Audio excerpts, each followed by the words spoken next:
তৃণমূল নেতা খুনে দোষী সাব্যস্ত ১৯ জন, খালাস হলেন বিজেপি বিধায়ক। রায় ঘোষণার পরে এলাকায় শুরু পুলিশি টহল। জানা গেছে ২০১১ সালে গোঘাটের শাওড়া ইউনিয়ন হাই স্কুলের অভিভাবক প্রতিনিধি নির্বাচনের নমিনেশন জমা দেওয়ার শেষ দিনে খুন হয়েছিলেন তৃণমূল নেতা শেখ নঈমুদ্দিন। ঘটনাটি ঘটেছিল ২০১১ সালের ৯ ডিসেম্বর। এই কেসের আইনজীবী শঙ্কর গাঙ্গুলি বলেন, গোঘাটের আমডোবা গ্রামের বাসিন্দা তৃণমূল নেতা শেখ নঈমুদ্দিন স্কুলের সামনে বসে নমিনেশনের কাজ করছিলেন। সেই সময় বেশ কয়েকজন আগ্নেয়াস্ত্র নিয়ে সেখানে হামলা চালায় এবং তৃণমূল নেতা শেখ নঈমুদ্দিনকে গুলি করে খুন করে। নেতার স্ত্রী মোট ২৭ জনের বিরুদ্ধে গোঘাট থানায় অভিযোগ দায়ের করেন। সেই কেসের তদন্তে নেমে ৩০ জনের বিরুদ্ধে চার্জশিট জমা দেয় গোঘাট থানার পুলিশ। এই খুনের ঘটনায় জড়িত ছিলেন গোঘাটের বর্তমান বিজেপি বিধায়ক তথা তৎকালীন সিপিআইএমের বিধায়ক বিশ্বনাথ কারক। দীর্ঘদিন পর সেই কেসের রায় ঘোষণা করে আরামবাগ মহকুমা আদালতের বিচারক কৃষণ কুমার আগারওয়াল। জানা যায় ৩০ জনের মধ্যে ৪ জন আগেই মারা গিয়েছিলেন। বাকি ২৬ জনের মধ্যে বিধায়ক বিশ্বনাথ কারক, ভাস্কর রায় সহ মোট ৭ জন বেকসুর খালাস পেলেও ১৯ জনকে দোষী সাব্যস্ত করেছে আদালত। তার মধ্যে বর্তমানে ১ জন ফরওয়ার্ড ব্লক, ৬ জন সিপিআইএম এবং ১২ জন তৃণমূলের সাথে যুক্ত আছেন। যদিও এই খুনের পেছনে সিপিআইএমকে দায়ী করা হয়, তবে সিপিআইএম নেতা ভাস্কর রায়ের দাবি, তৃণমূলের গোষ্ঠীদ্বন্দ্বের জেরে শেখ নঈমুদ্দিন খুন হয়েছিল। তবে এদিন রায় ঘোষণার পরেই নতুন করে অশান্তি এড়াতে শাওড়া এলাকায় বিশাল পুলিশ মোতায়েন করা হয়েছে। এটা একটা ২০১১ সালের ঘটনা, ৯/১২/২০১১। এই মামলাটায় যাকে মার্ডার করা হয়েছে তার নাম হচ্ছে শেখ নঈমুদ্দিন। তিনি হচ্ছেন আমডোবা গ্রামের বাসিন্দা। ২০১১ সালের ৯/১২ তারিখে এই ভদ্রলোক অর্থাৎ শেখ নঈমুদ্দিন, তিনি এবং তার অন্যান্য সহকর্মীরা, যারা প্রত্যেকে তৃণমূলের খুব একনিষ্ঠ কর্মী ছিলেন, তারা ওখানে একটা স্কুল ছিল, স্কুলটার নাম হচ্ছে শাওড়া ইউনিয়ন হাই স্কুল, গোঘাট থানার আন্ডারে। সেই স্কুলে একটা গার্জিয়ানসদের ইলেকশন ছিল, গার্জিয়ানস রিপ্রেজেন্টেটিভ, যেটা প্রত্যেক ইলেকশনে হয়। তখন এই ভদ্রলোক, যার তার নাম এখানে বললাম নঈমুদ্দিন, তিনি এবং তার সহকর্মীরা ওই স্কুলটার ঠিক সামনে, স্কুল কম্পাউন্ডের ঠিক বাইরেই বসে ওই ইলেকশনের নমিনেশন প্রসেসগুলো তৈরি করছিলেন। তখন পরিকল্পিতভাবে ওই ভদ্রলোককে এই আসামিরা, যাদের প্রসঙ্গে আমি পরে আসছি, তারা এসে তাকে ঘিরে ধরে পরিকল্পনা করে তাকে খুব নৃশংসভাবে হত্যা করেছিল। এবং এই ভদ্রলোক বাড়ি থেকে বেরিয়েছিলেন তার আরেক সহকর্মী তথা বন্ধু কাজল বলে ভদ্রলোকের নাম, তার সঙ্গে। কাজলের কাছ থেকে এই ভদ্রলোকের স্ত্রী অর্থাৎ নঈমুদ্দিনের স্ত্রী খবর পায় যে কাজলের এরকম রক্তাক্ত অবস্থায় পড়ে রয়েছে।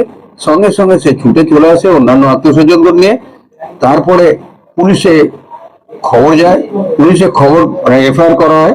এফআইআর করার পরে পুলিশ, গোঘাট থানার পুলিশ এই কেসটা স্টার্ট করে ৯/১১/২০২১ তারিখে। এবং ওই এফআইআর এর মধ্যে ২৭ জনের নাম উনি কাজলের কাছ থেকে শুনে জানতে পেরেছিলেন কে সেই ব্যক্তিরা তার স্বামীকে মারধর করছে। সেই ২৭ জনের নামে তিনি অভিযোগ দাখিল করেছিলেন। খুন হয়েছিল এটা আমি পরে আসছি।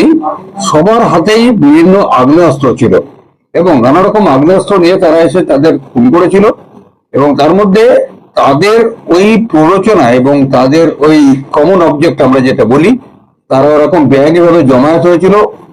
তাদের কমন অবজেক্ট ছিল যে এই ছেলেটি যে ওই তৃণমূল কংগ্রেস পার্টিটাকে খুব মন দিয়ে করছিল, এবং সেই বুঝতে পারছেন ২০১১ সালে যখন লেফট ফ্রন্ট গভর্নমেন্টের একদম চলে গেছে, তখন যখন ওই তৃণমূলের সংগঠনটা কত সুন্দরভাবে করতে মজবুত করছিল, সেই জন্য তারপরে যথারীতি রাখছিল। এবং তৎকালীন যিনি এমএলএ ছিলেন তার নাম ছিল বিশ্বনাথ কারক। তখন এমএলএ ছিল না, হ্যাঁ, উনি ফরওয়ার্ড ব্লকের এমএলএ ছিলেন, উনিও এই কেসের আসামি ছিলেন। যাই হোক, এখানটায় এই ছেলেটিকে অর্থাৎ ওই যার কথা বললাম নাইমুদ্দিনকে গুলি করে মারা হয়েছিল, এবং গুলিটা কিন্তু আমাদের সাক্ষ্যে এসে গেছে যে বলদেব পাল বলে তিনি গুলিটা করেছিলেন এবং তাতেই তার মৃত্যুটা হয়। এছাড়াও অন্যান্য যে সেদিনকে একটা হাটবার ছিল, অন্যান্য যারা আসামিরা ছিল তাদের হাতেও বিভিন্ন অস্ত্রশস্ত্র ছিল, তারাও বিভিন্ন ফায়ার করেছিল যাতে কেউ সেদিকে ভিড়তে না পারে। এরকম একটা মর্মান্তিক ভাবে একটা লোককে মার্ডার করা হয়েছিল, এবং এই এফআইআরটা করার পরে খুব দ্রুততার সঙ্গে পুলিশ চার্জশিট দেয়, এবং চার্জশিট যখন দেয় তখন 30 জনের বিরুদ্ধে চার্জশিট দেয়। তার পরবর্তীকালে মামলা চলাকালীন মারাও যায় আসামি, কিন্তু বর্তমানে মামলাটা চলছিল 26 জনের বিরুদ্ধে। সেই 26 জনকে আজকে 26 জনের মধ্যে 19 জনকে কোর্ট আজকে দোষী সাব্যস্ত করেছে, আর বাকি 7 জনকে তাদের মুক্তি দিয়েছে। আমার নাম হচ্ছে শঙ্কর গাঙ্গুলি, আমি হুগলি ডিস্ট্রিক্টের ডিস্ট্রিক্ট পিপি। এই মামলাটা আমি স্পেশাল পিপি আমি করতে এসেছি।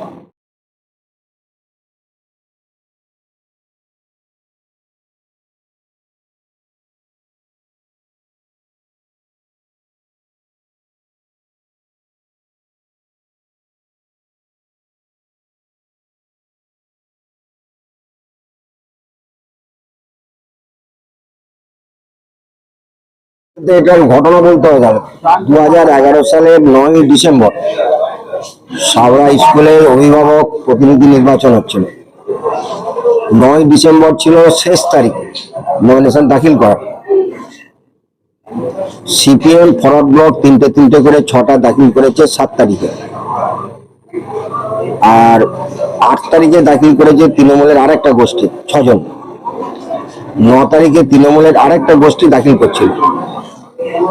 ওই দাখিল করার সময় ওদের দু গোষ্ঠীর মারামারি লাগে, সেই সংঘর্ষে একজন লোক মারা যায়, আর মাঝখান থেকে সিপিএম আর তৃণমূলের বাছাই করার নেতৃত্বকে তারা আসামি করে। 2011 সালের পর তারপর এই নানান টালবাহানার মধ্য দিয়ে কেসটা আজকে রায় ঘোষণা হয়েছে। তাতে 7 জন বেকসুর খালাস: দেবু চ্যাটার্জি, ভাস্কর রায়, বিশ্বনাথ কারক, প্রভাত মন্ডল, সঞ্জীব ভান্ডারী, বাপি মালিক, আর 19 জনকে আজকে কাস্টডি নিয়েছে। আগামীকাল শাস্তি ঘোষণা করবে। 6 জন আছে সিপিআইএম এর, 1 জন আছে ফরওয়ার্ড ব্লকের, বাকি সবাই হচ্ছে তৃণমূলের। আমরা উচ্চ আদালতে যাব।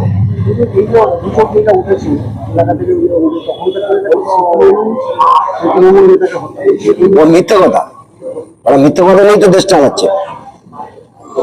অসত্যের রাজনীতি করছে তো ওরাই, তৃণমূলই তো অসত্যের রাজনীতি করছে, মিথ্যার রাজনীতি করছে, মিথ্যার বেসাতে নিয়ে চলছে ওরা। আগামীকাল শাস্তি ঘোষণা। আমার নাম ভাস্কর রায়।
দেখুন, বিষয়টা বিচারাধীন ছিল এবং আমরা সেই শহীদ পরিবারের পাশে ছিলাম। এটা বিচারাধীন ছিল, আজকে রায় ঘোষণা হয়েছে। বাংলার যে প্রশাসন, বাংলার যে আইন, সাধারণ মানুষের পক্ষে রায় দিয়েছে। বিচার ব্যবস্থার প্রতি আমাদের পূর্ণ আস্থা ছিল, আর রায় ঘোষণা হয়েছে, দোষীরা সাজা পেয়েছে। এখানে বিচার ব্যবস্থা যে আজকে বাংলার সঠিক পথে বিচরণ করছে, তার আজকে তাদের যে হোক দোষী সাজা পাবে, এটাই তার ব্যবস্থা। এখন আরামবাগেই রয়েছে প্রাণ আইভিএফ ফার্টিলিটি সেন্টার। নিঃসন্তান দম্পতিদের মুখে হাসি ফোটানোর বিশ্বস্ত প্রতিষ্ঠান প্রাণ আইভিএফ ফার্টিলিটি সেন্টার দক্ষিণবঙ্গের মধ্যে সর্ববৃহৎ এবং সর্বপ্রথম এআরটি গভর্নমেন্ট রেজিস্টার প্রাপ্ত আইভিএফ সেন্টার এখন আরামবাগেই। অল্প খরচে আইভিএফ পরিষেবা, বন্ধ্যাত্ব চিকিৎসার এক অভিনব অধ্যায়। প্রাণ আইভিএফ ফার্টিলিটি সেন্টার একেবারে অল্প খরচে পুরুষ ও মহিলার বন্ধ্যাত্ব পরীক্ষা, বন্ধ্যাত্ব চিকিৎসা সবকিছুই হয় আমাদের প্রতিষ্ঠানে। সুচিকিৎসার মাধ্যমে মা ও বাবা ডাক শুনতে পারবেন নিঃসন্তান দম্পতিরা। তাহলে আর দেরি কেন? আজই যোগাযোগ করুন প্রাণ আইভিএফ ফার্টিলিটি সেন্টারে। ঠিকানা বসন্তপুর, আমতলা, 2 নম্বর রেলগেট, আরামবাগ, হুগলি। যোগাযোগ নম্বর 7865858781 অথবা যোগাযোগ করুন 7908098172 এই নম্বরে।